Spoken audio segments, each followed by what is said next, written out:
జాతీయ చేనేత దినోత్సవం సందర్భంగా నారాయణపేట జిల్లాలో చేనేత కార్మికులు ర్యాలీ నిర్వహించి అనంతరం హ్యాండ్లూమ్ సెంటర్లో జరిగిన కార్యక్రమంలో పాల్గొన్నారు. ఈ సందర్భంగా సీనియర్ బీజేపీ నాయకుడు శ్రీనివాస్ మాట్లాడుతూ చేనేత కార్మికులకు ప్రభుత్వం మరింత అండగా నిలవాలని, కొత్తవారికి కూడా చేనేత పెన్షన్ అమలు చేయాలని కోరారు. ప్రజలు అధికారికంగా చేనేత వస్త్రాలు కొనుగోలు చేస్తేనే ఈ పరిశ్రమ అభివృద్ధి చెందుతుందని ఆయన పేర్కొన్నారు.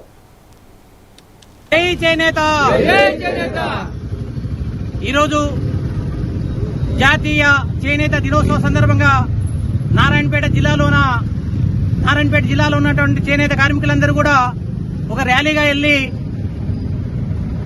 ఈ యొక్క ర్యాలీకి మన నాయకులు మా సార్ గారు ఏడి ద్వారికా సార్ గారు డివో గారు బాధని సమాజానికి తెలియజేసే ఉద్దేశంతోన ఈరోజు ఏదైతే 2015లో చేనేత కార్మికులకు కూడా గుర్తింపు రావాలనే ఉద్దేశంతోన భారత ప్రభుత్వము చేనేత దినోత్సవాన్ని ఆగస్టు 7 తారీఖు నాడు జరుపుకోవాలనే రకంగా పిలుపునివ్వడం జరిగింది.